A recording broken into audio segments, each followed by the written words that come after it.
I brought 2,000 workers to a roadside lunchbox stand that was about to shut down and turned it into a viral spot. But then he turned around, said we construction workers ate too much, and started charging us for rice refills. Meanwhile, he still sold meals at the original price to students from the new dance academy next door. I went to argue with him, but he said with disgust, "For the same $6 lunchbox, those students eat less. Their cost is less than 1/3 of yours. I don't need your business." I froze for a second. Looks like he still didn't know that the dance school across the street was owned by my wife. Jack's Lunchboxes was the only place nearby. The food was average, but the portions were big and filling. You could get free soup and rice refills. The workers didn't make money easily and didn't care much about taste, so I took them there for 3 years. After work at noon, I took a group of co-workers toward the lunchbox stand and happened to run into some workers coming back from eating. They stopped me right away.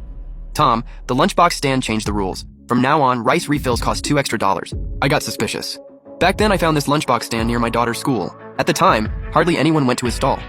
After I brought him over to the construction site, his business finally took off. Now, whenever people mention lunchboxes around the new district construction sites, everyone knows Jack's place. Because the construction site brought Jack a lot of profit, he specifically said workers could get free soup and rice refills. So why was he charging now? The worker saw I didn't believe it and pointed. "Tom, look. They already put up a sign over there." I walked closer and saw that Jack really had placed a warning sign beside the rice tub in front of the stall. It said, "Paid rice refills, $2. Then Jack picked up a big rice scoop and banged it loudly against the sign in front of me. "You're not blind, are you? If you're not blind, read it clearly before paying for your meal." I was pretty annoyed, because this wasn't the first time he had lowered the standard of the lunchboxes. To be honest, his lunchboxes didn't taste good, but at least there used to be a jar of chili sauce on the table. Lucy made that sauce herself. It was salty, spicy, and went great with rice.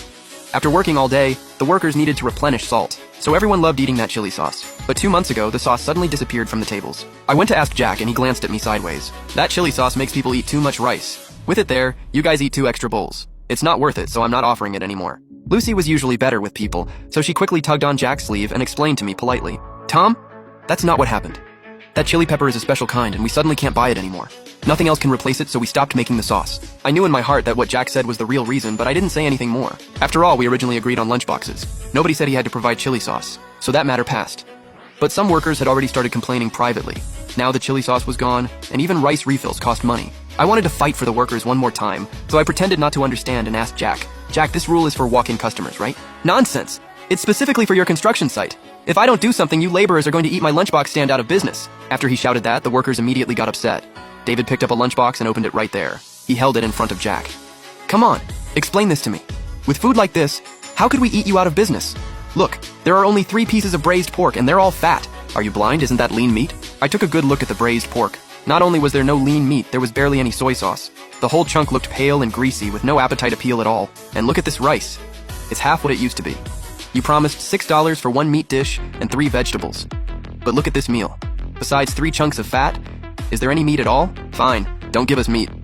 But you can't just fool us with the vegetables, right?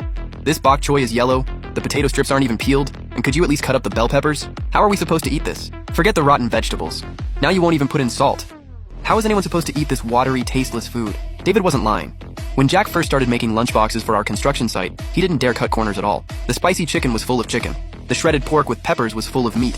The greens were washed clean, and the oil, salt, sauces, and vinegar were all there. But recently he kept cutting corners. The food was so bland it made your tongue numb. But Jack didn't feel guilty at all. Instead, he snatched David's lunchbox away. "If you don't like it, get lost. Who begged you to eat here? You say my food is bland, but why don't you say your tastes are too heavy? Do you have any idea how much I spend on seasonings alone just to cook for you people? Tom, you were the one who begged me to come here. Now you're getting people to pick on me. What do you mean by that? Is this how you treat people?" I didn't expect him to turn it around on me, but I couldn't stoop to his level. If I argued with him, everyone would definitely start fighting. "Jack, I didn't get the workers to pick on you. The problem is that you've lowered the food standard way too much. At first we agreed on $6 per meal, 1 meat dish, 3 vegetable dishes, and free soup and rice refills. Before, you provided chili sauce. Later, you canceled it, and we said nothing. Then your rich soup became plain soup. Later, even the plain soup was canceled. And today, you can't even provide free rice refills anymore. Is that our problem?" "Exactly. You even cut down the amount of food in the lunchboxes. We worked all morning and you only give us this little bit. How are we supposed to get full? Eat it or don't. You bunch of poor ghosts, were you starving in your past lives? No matter how much food I give you, I can't fill those mouths of yours." Lucy saw how nasty he was being and quickly came over to pull him back, but he shoved Lucy away and put his hands on his hips. "I'm going to say it. You laborers never stop taking advantage. Once you know $6 gets you full at lunch, you eat like you're trying to kill me. Bullshit. Who's short 1 meal from you? If Tom hadn't kindly said your whole family depended on this lunchbox stand to survive, who would come eat your garbage food? Now that business is good, you're burning the bridge after crossing it? You two are nothing but ungrateful wolves." Back then, when I saw Jack near my daughter's school, his clothes were pretty shabby, and his face was full of worry. I chatted with him for a bit and learned that both of his parents were paralyzed in bed. His oldest son was in high school, and his second daughter was in middle school. I felt sorry for how hard his life was, so I bought 20 lunchboxes from him and brought them to the workers to try. Back then, the workers all brought their own food.